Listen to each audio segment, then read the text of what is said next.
और ये आप लोग के समाजवादी गाना आप लोग के हम सुनावे जाते हैं।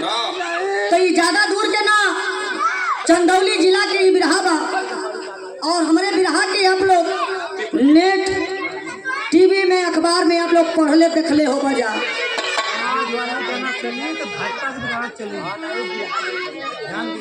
हमार बिरहा राजनीति के भी ना है, राजनीति के हमार बिरहा ना है। जिस समय जैसन घटा रहा वैसन आप लोग के सामने हम पेश करत हई, आप लोग के बगले के बिरहा। और हाँ, कहानी चंदौली जिला साहबगंज के अंदर एक डुमरी गांव पड़ेला, आप लोग जाने ला। वही डुमरी गांव में एक गरीब परिवार जेकर नाम जगन्नाथ चौहान रहल, जेकर नाम जगन्नाथ चौहान रहल, अपने गरीबी में गुजारा करत रहले। भगवान 3 संतान दिले रहल, तीनों संतान बड़ा होनहार, लेकिन जो मझला बेटा दिलीप चौहान रहना, उनका दिल में बस एक ही बात रहल कि पढ़ लिख कर अगर हम कुछ भी बनम तो फौजी बनम और अपने देश के रक्षा करब। दिलीप चौहान अपने कमरा में सूत के आज सपना देखत हुआ, सपना सजावत हो। का मास्टर साहब?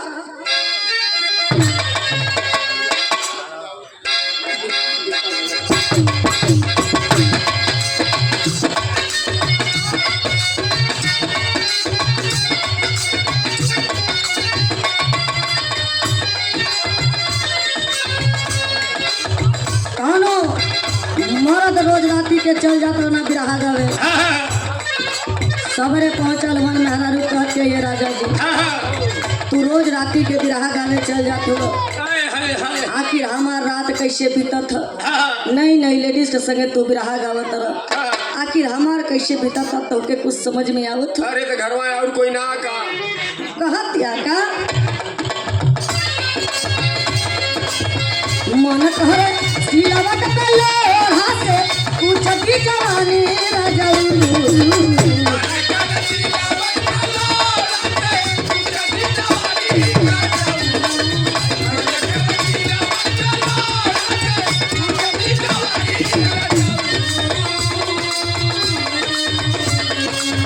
मन कहरे सिलावट पहले हाथे कुछ भी जवानी राजाऊ। तो कवना साला का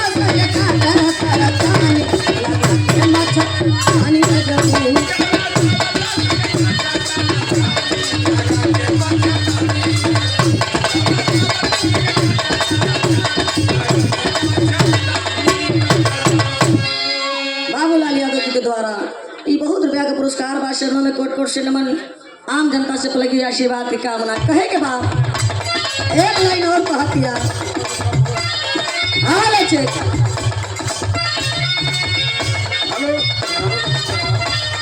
प्यार बिना तारा से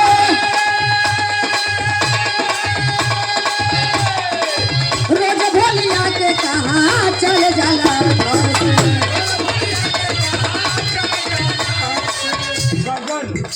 गर्जन सोनकर जी उनके सम्मान में 101 रुपया का पुरस्कार। नमस्कार। अपना कहे के बाद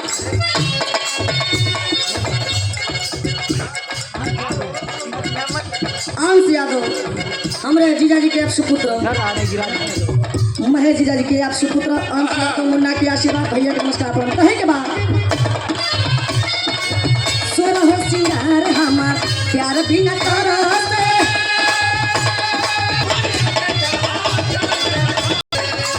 लख मिलत कीड़ा पीड़ा से जिया पे रोज सहतानी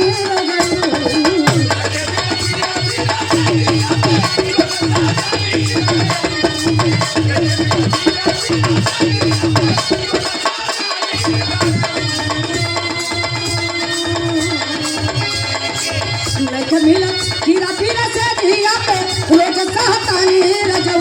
कवना साला का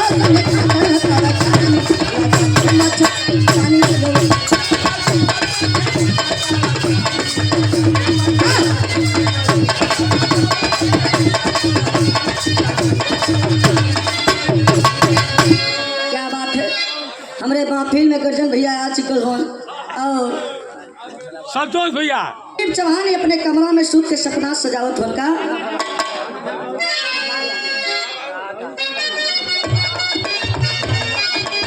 हमारे जीजा जी महेश जीजा जी की ओर से 201 रुपया का पुरस्कार। नमस्कार।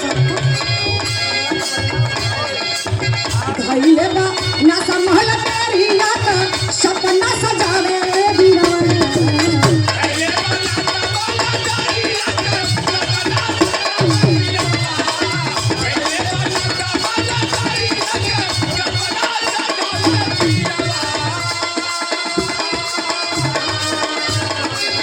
भइले बा ना संभल तेरिया का सपना सजावे दीवाना।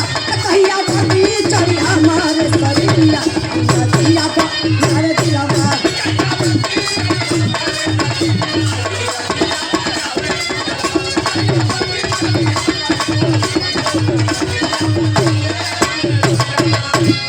हमारे संतोष भैया जी की ओर से 101 रुपया का पुरस्कार। भैया के चरणों में प्रणाम। आम जनता से पलगी आशीर्वाद की कामना। कहे के बाद रतिया में नींद नाचा वनवा गया रे।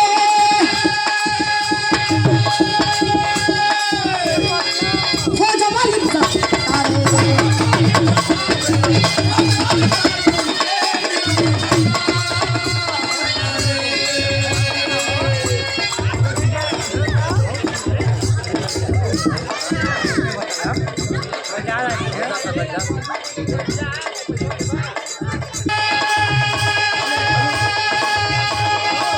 होने वाली बात उनके दिल में सताता है।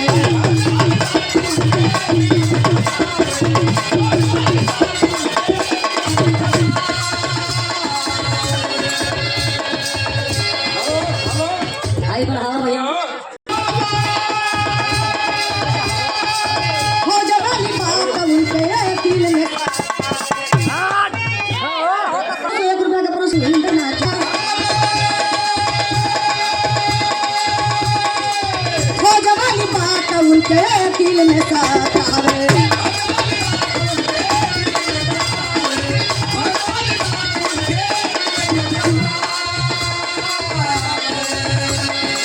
निकलबा भारती दिया हपी के छत्तीसगढ़ का हरियाणा दीवाना।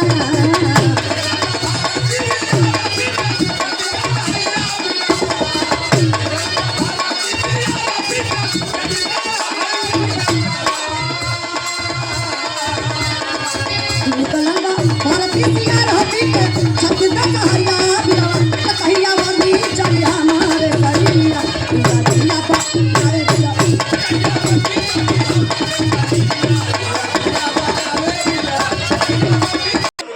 रोज सवेरे भोरे भोरे तनी आप लोग शांति बना के आप लोग बैठ जा भैया।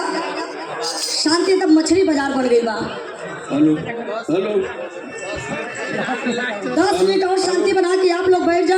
ये तो सोनू भैया के तो दरवाजा के सम्मान है। यही समय इतना देर तक रहते है नहीं तो इतना हल्ला में अभी चल दिले रहती हूँ।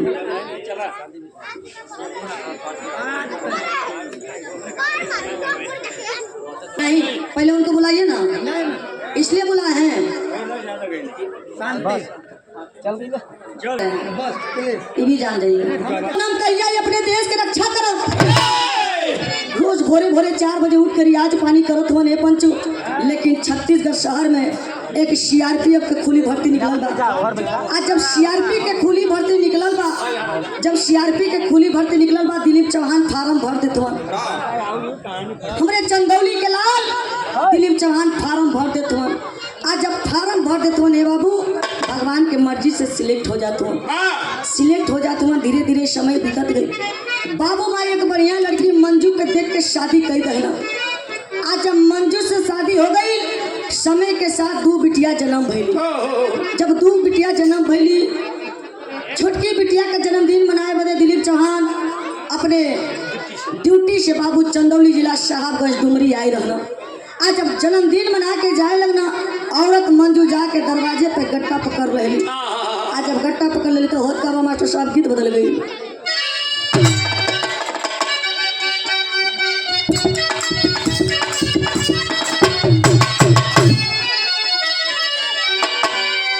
अरे पिया मिलल बाला मुंगावा देख के सपना ये भौजी।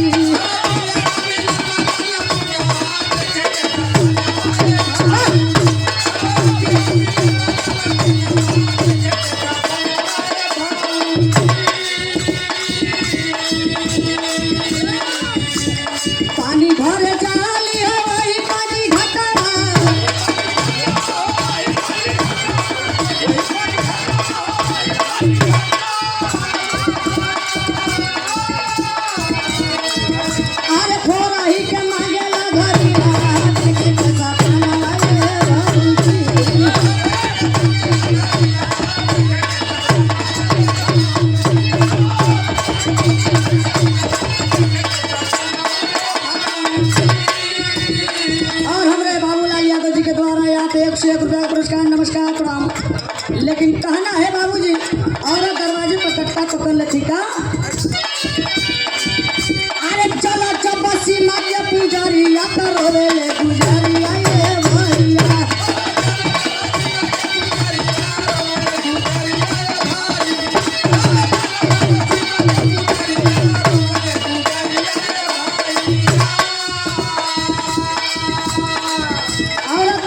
अरे स्वामी, ई देश की सेवा करे जात हो ना, जात होके ना रकम, लेकिन जाए से पहले एक वादा करके जा। कौन वादा? और हमारे बाबूलाल यादव जी के आप दामाद महेश यादव जी, आप उनके ओर से 101 रुपया पुरस्कार, नमस्कार प्रणाम। कहे के बाद अरे घूमे आए हो पावे से दूर के लाली,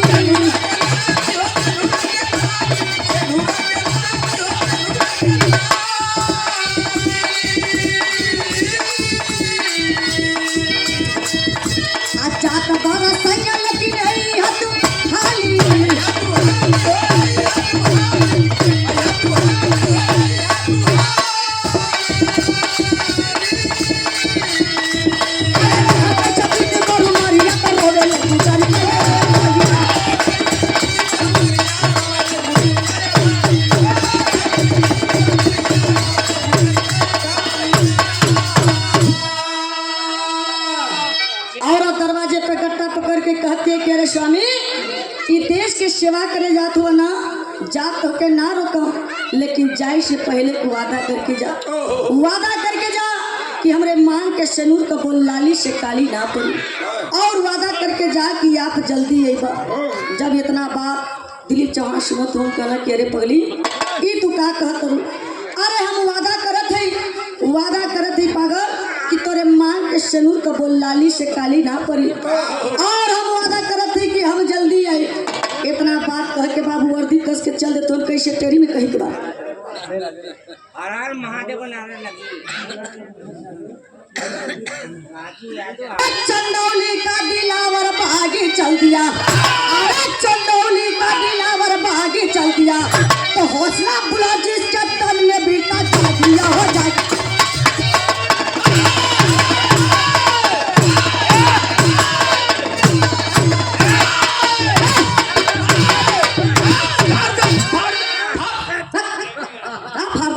ऐसे ही मरवाइबू तो तुहार फाड़ दे, हमार फाड़ दे। हाँ ढोलकिया हो सहू के खा 1000 मढ़ाई लगत है। सहू देखा अपन देखे देखा। हाँ बनावा तुहार देहल जा हमहन। कवि जी तनी बता दा के देही। दिलीप चौहान बाबू अपने ड्यूटी पर छत्तीसगढ़ शहर पे पहुंच जाते हुए, आज जब ड्यूटी पर पहुंचत हुआ, अधिकारी कहना कि बेटा आ गए तो जल्दी से नहा खा के फ्रेश हो जाओ, तुम्हारा ड्यूटी बीजापुर जंगल में चेंज हो गया है। दिलीप चौहान कहना कि काहे सर, अभी तो हम आए हैं, मेरा ड्यूटी क्यों चेंज हो गया? अधिकारी कहना कि बीजापुर जंगल में कुछ आतंकवादी आकर जंगल को घेर लिए हैं, तुम हो जाओ 12 नौजवान को लेकर चले जाओ। जब इतना बात बाबू सुनो तो दिलीप चौहान आदेश के पालन करते हुए अपन टोला सजा के बीजापुर जंगल में पहुंच जाते हैं। आज जब बीजापुर जंगल में पहुंचत हुआ, देखा तुमन की आतंकवादी 100 के संख्या में और हमारे देश कबीर 12 संख्या में, तब तक धुआंधार गोली चले लगल। आज जब धुआंधार गोली चले लगल तब वीर रस के गीत लगल मास्टर साहब।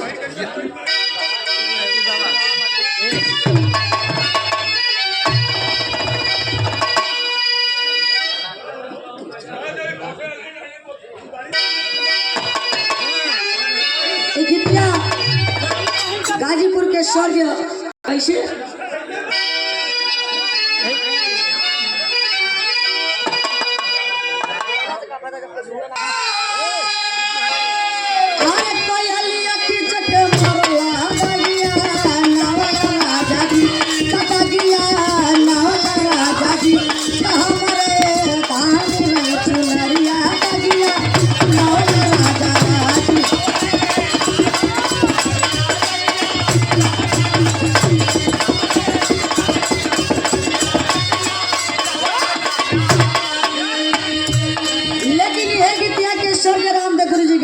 कैसे मास्टर साहब?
के लाल दिलीप चौहान के बाबू एक गोलियां के सीने पे लग जाता। वो गरीब का बेटा दिलीप चौहान के सीने में गोली लग जाता है। ये पंचो जी 4 नौजवान वही धाराशाही हो जाते हैं। आज जब 4 नौजवान बाबू वही धाराशाही होता हुआ, चारों जवान के लाश को बीजापुर जंगल में गिरल बा। कैसे मास्टर साहब?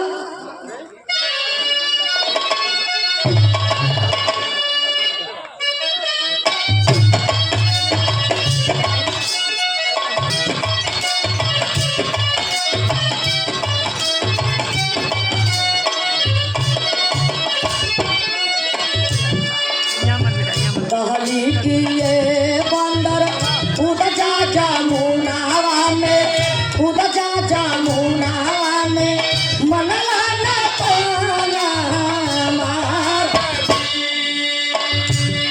चारों नौजवान के लाश वो बीजापुर जंगल में गिरल है। ये पंचो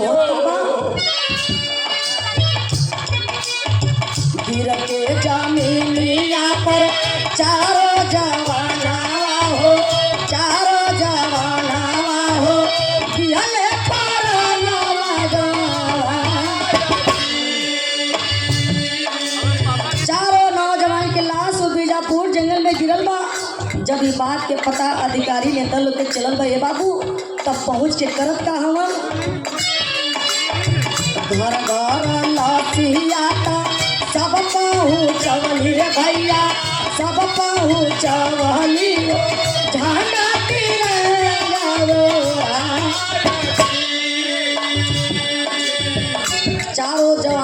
चारों नौजवान के लाश ताबूत में भर के झंडा तिरंगा उड़ा के घरे घरे गांव गांव पहुँचावल जात हुआ।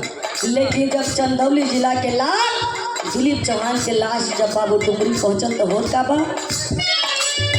लसिया दिल के जाबा तुम्हारी पहुँचली पंचो, तुम्हारी पहुँचली हो मना में संकरा समा।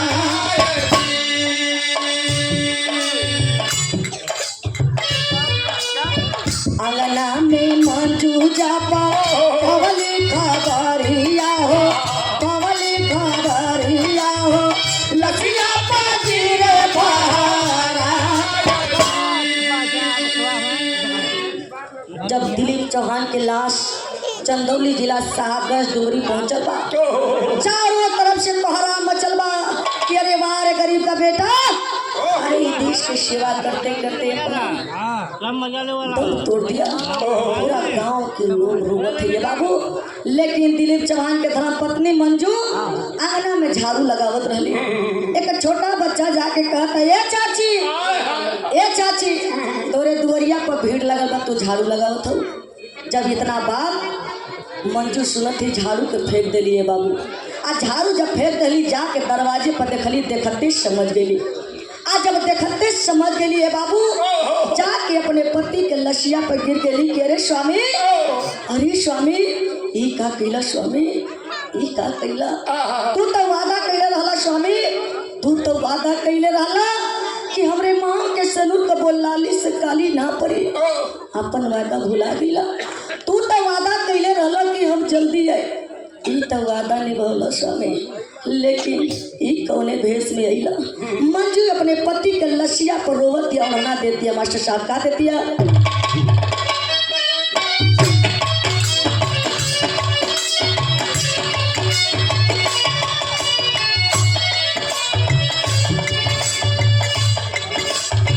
माई कहेली बेटी नियरे दिया हो, माई कहेली बेटी नियरे दिया हो, बाबू कहेले बड़ी दिया हो।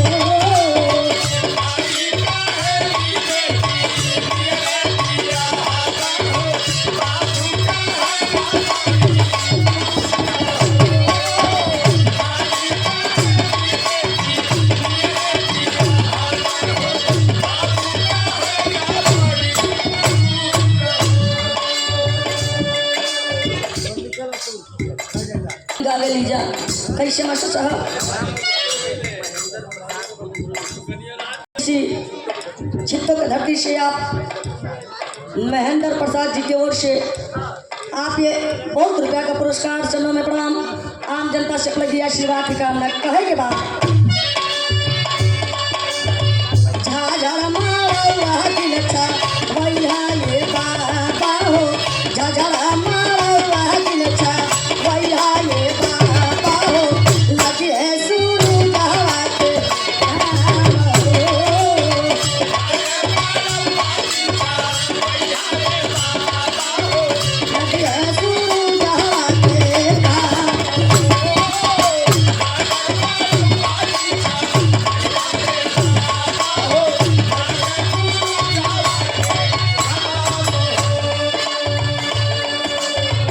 मंजू अपने पति के लसिया पर रोवत है और कहत है, का कहत है?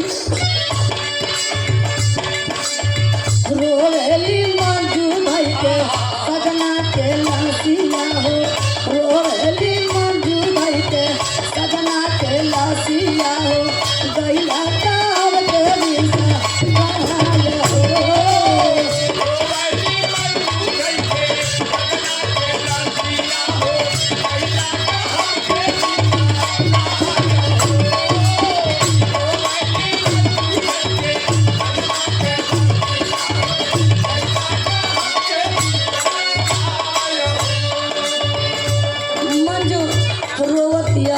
और अपने स्वामी से कहत दिया, क्या कहत दिया?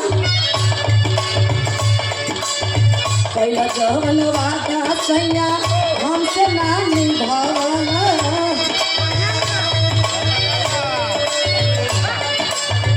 मगिया कई दिहला वीरान हो।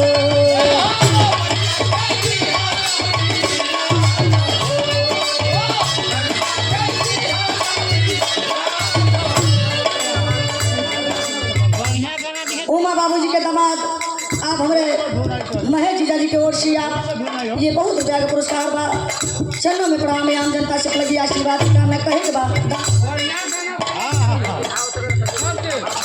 2 मिनट बैठ जाओ फिर बात करते हैं। गिरहा हो तो 2 मिनट शांति से बैठ जाओ। कैला जवन वादा सैया हमसे ना निभावला,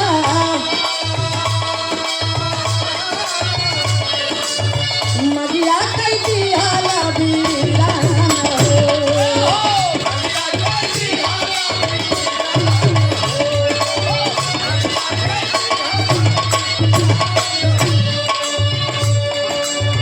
बिटियन के लेके कैसे कहा तब जीनी दिया हो, बिटियन के लेके कैसे कहा तब जीनी दिया हो, दिया तो ना लाया हो।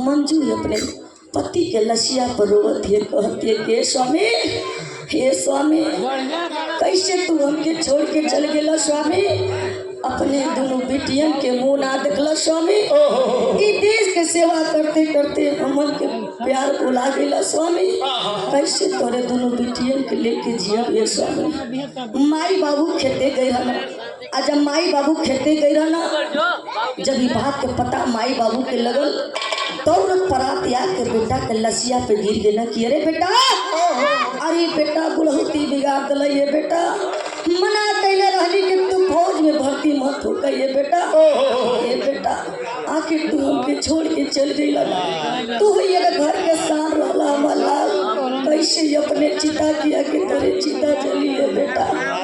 माई बाबू रोवत हो लेकिन गौर करेंगे, मंजू अपने दोनों बिटियन के लेके अनशन पर बैठ जाती है। आज जब दोनों बिटियन के लेके अनशन पर बैठल थे ये बाबूजी, इस बात के पता जब नेता अधिकारी लेकर चलल बा तब मौके पर के पहुंचे ताला में प्रमाण बा।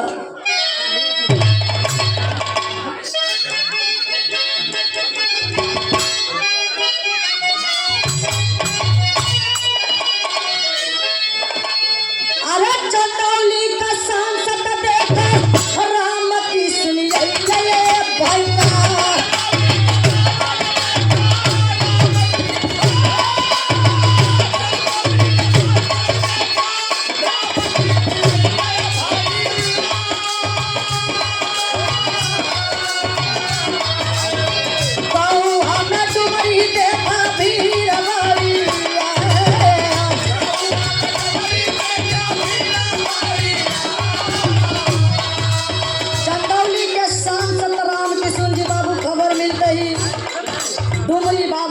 चौहान के दरवाजे पर पहुंचा तो हम चंदौली जिला। दूसरा नंबर में के मास्टर साहब सब नाता दिया बचावा पावल खबरिया ये पहुंचो।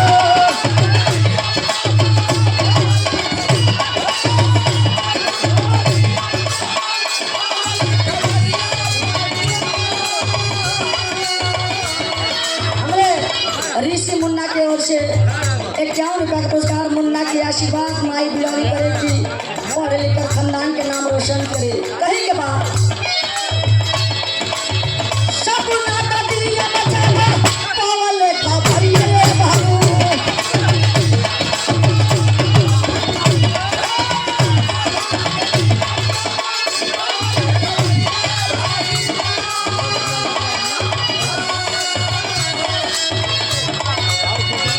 पहुंच गई हो बन के कारणदार।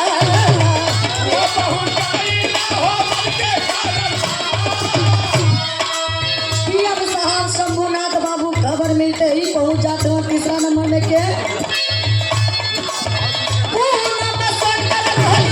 चकिया के विधाई के बाबू।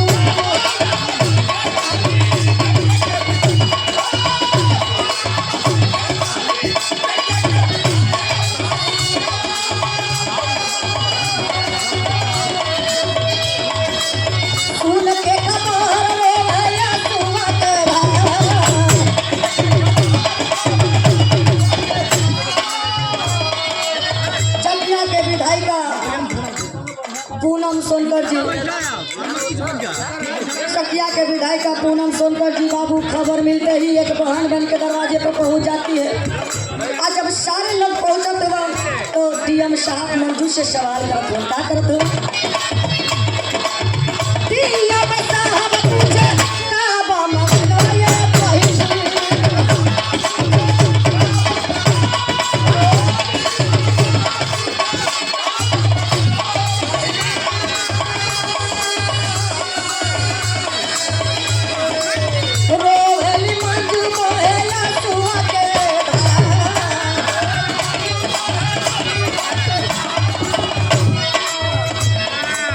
करेंगे बाबूजी डीएम साहब और पूनम सोनकर जी और सांसद राम किशन जी मंजू से सवाल करते हो इनकी बहन आखिर आंसर पर क्यों बैठी हो।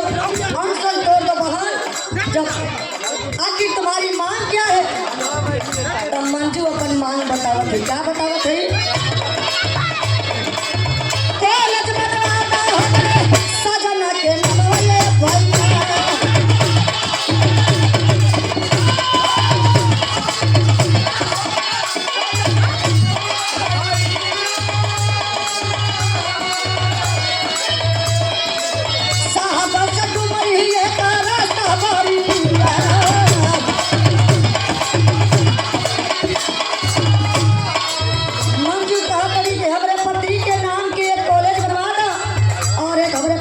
नाम के रास्ता बनवा कर साहबगंज से डुमरी।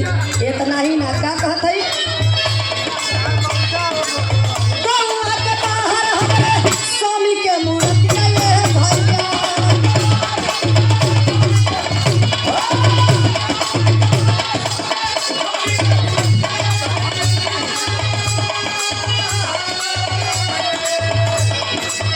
डीएम साहब कइले का भगवान हमें विचार।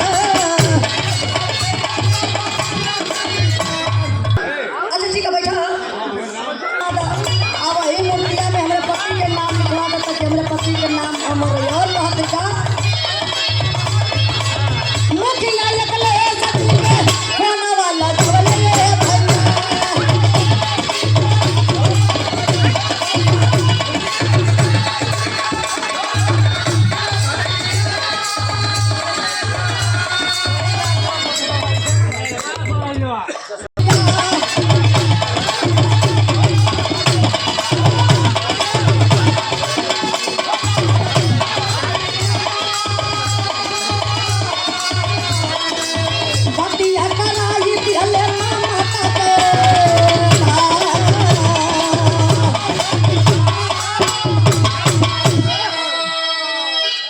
बाबूजी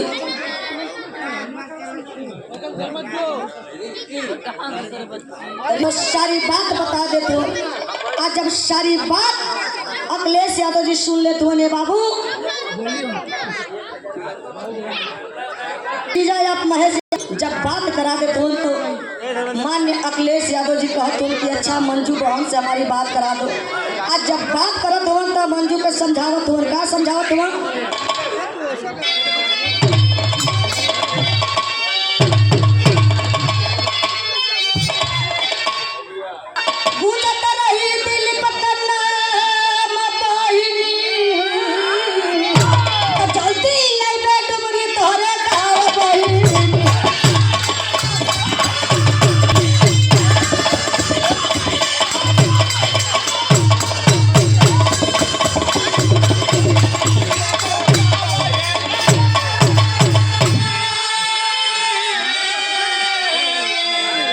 जी की तरफ से 101 रुपया का पुरस्कार। नमस्कार प्रणाम।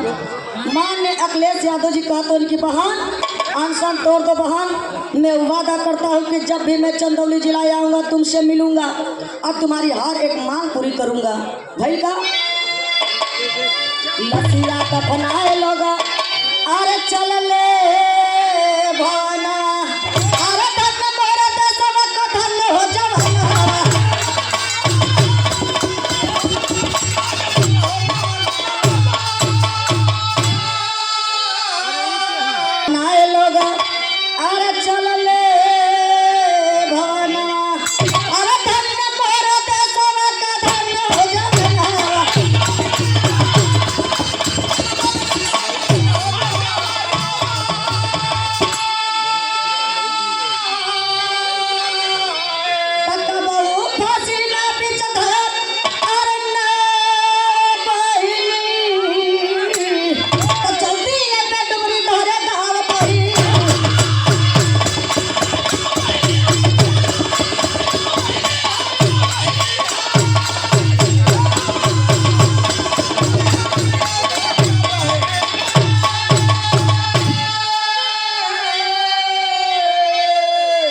वादा के अनुसार है बाबूजी, मुंगसराय चकिया तिराहे पे जब गंजी प्रसाद मूर्ति का उद्घाटन हुआ था उस समय माननीय अखिलेश यादव जी आए थे और मंजू से मिलकर 20 लाख का चेक दिए। छत्तीसगढ़ के अधिकारी मंजू को 25 लाख का चेक दिए और वादा किए कि तुम्हारी हर एक काम हर एक मांग पूरा कर दूंगा। ए बाबूजी बतावल जाला कि कुछ मांग पूरा भइल और कुछ मांग पूरा ना भइल, काहे कि सरकार बदल गई है बच्चों। यही से कहानी समाप्त। आखिरी बंद में गुरु घराने के परिचय और छाप मारे से पहले हमें निवेदन करती हूँ कि हमारे गर्जन भैया जी और संतोष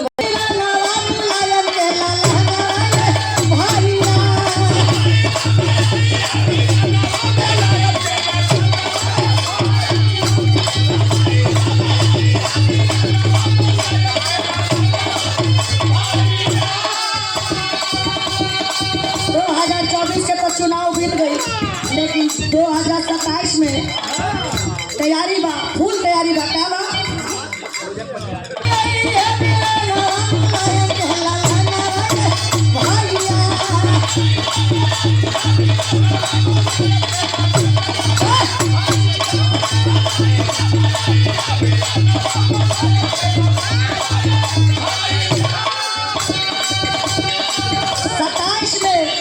गजब भैया जी 27 में आशा न पूर्ण विश्वास बाकी जरूर समाजवादी पार्टी के सरकार आई का।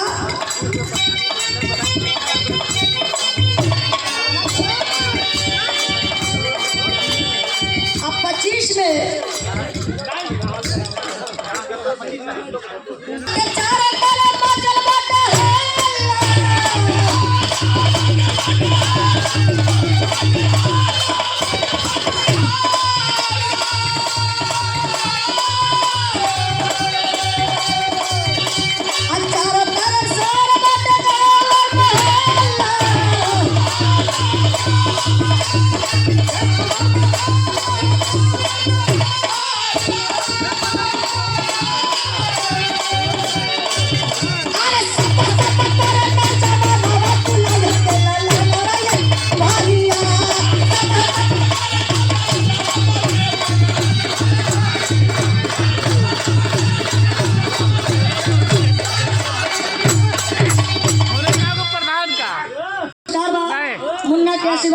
देना भैया के नमस्कार प्रणाम। आप नहीं, आप ये बात नहीं इसको मैं स्वीकारें। भाई साहब का हो चुका है। पुटिया के धरती से दीना यादव जी की तरफ से 101 रुपया का पुरस्कार चरण प्रणाम। आम जनता से लगी आशीर्वाद की कामना। गुरकारी स्वर्ग से